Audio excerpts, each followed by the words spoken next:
Hello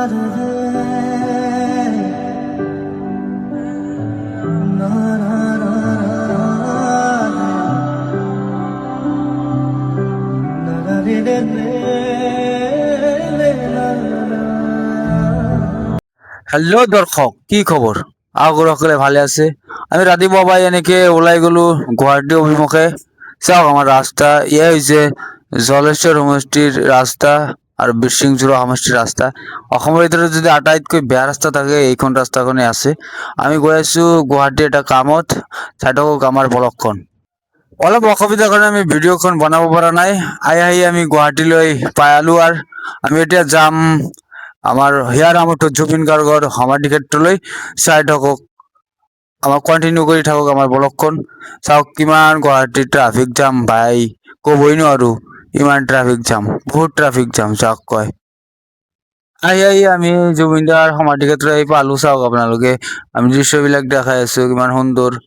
এয়া হৈছে আমাৰ অসমৰ হিয়াৰ আমঠু, অসমৰ যাক হামিং কিং ৱৰ্ল্ডৰ হামিং কিং বুলি জনাজাত। আমি তেখেতৰ সমাধি ক্ষেত্ৰলৈ আহিলো। চাওক আমি আহি ভাবিছিলো কিমান বা উন্নয়ন কৰিছে অসম চৰকাৰে, আহি দেখা পালো সিমান উন্নয়নই কৰিব পৰা নাই। কি বালি ধূলিৰে ভৰি আছে জুবিন ক্ষেত্ৰ। এয়া দেখা পালে মানুহজন আহিছে আমাৰ শ্ৰদ্ধাৰ ছাৰ দেবু ছাৰো গৈছিল আমাৰ লগত, আৰু কেইজনমান সতীৰ্থ আছিল আমাৰ লগত। আহি পালো ইয়াতে। আপোনাৰ যে দেখি আছে ইয়াতে মানে জুবিনদাৰ যিমান ভাল পোৱা বস্তু আছিল ইমান মানুহে এনেকে দি যাই থাকে। আৰু সুন্দৰ সুন্দৰ মানে যিবিলাক তেওঁ বেছি ভাল পাইছিল, গিটাৰ, গামোচা, কেপ এইবিলাক দি থাকে। এতিয়া গৈ আছো আমি এনেকে সকলোৱে ফটো উঠি আছে জুবিনদাৰ সমাধি ক্ষেত্ৰত আহি। জুবিনদাৰ সমাধি ক্ষেত্ৰত যদি ফটো নুঠো কি হব, এটা স্মৃতি হৈ থাকিব। তাৰ কাৰণে সকলোৱে ফটো উঠি আছে এনেকে। এই যে এইপিনে যে দেখি আছে, এই যে এইখন ঠাইতে আমাৰ জুবিনদাৰ শেষকৃত্য সমাপ্ত কৰিছিল। এইখিনি ঠাইত আপোনালোকে দেখা পাইছিল, এইখিনি ঠাই যে এইখিনি সিও আমাৰ লগত আহিছে। মোৰ নাম তাৰ নাম মুকাদ্দেছ, মোৰ নাম মুকাদ্দেম, দুজনে একেলগে আহিছিলো। আৰু কেইজন সতীৰ্থ আছে। এনেকে আমি দেখাই আছো আপোনালোকক দৃশ্যখন।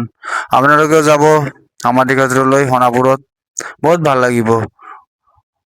এই ইয়াতে সকলো দৃশ্য দেখাই আছো। চাওক কিমান ধুনীয়া ধুনীয়া বস্তু আমাৰ জুবিনদাৰ যে ভাল পাই, জুবিনদাৰ ফটো, ঝাপি, গামোচা, সকলো বস্তু সকলোৱে আহি দি থৈ যায়। অৱশেষত আমাৰ গ্ৰুপৰ ফালৰ পৰা কিবা এটা দিম। এই যে আবুল ভাই, তেখেতে এটা গামোচা লৈ আহিছে আৰু ফুল দিব। ফুল দি এনেকে তেওঁক শ্ৰদ্ধাঞ্জলি জনালে আমাৰ জুবিনদাক। পিছে এনেকৈ তাৰপিছত দেৱচাৰো তেওঁ ধূপকাঠি জ্বলাই এনেকে শ্ৰদ্ধাঞ্জলি দি আছে আমাৰ জুবিনদাক। চাওক আপোনালোকে কিমান ধুনীয়াকে কৰি আছে। লগতে আছে এইজন সন্মুখৰ যে গৈ আছে এইজনো আছিল। তো এইটো আছিল আমাৰ জুবিনদাৰ জুবিন ক্ষেত্ৰ। এতিয়া আমি জুবিন ক্ষেত্ৰৰ পৰা বিদায় লম।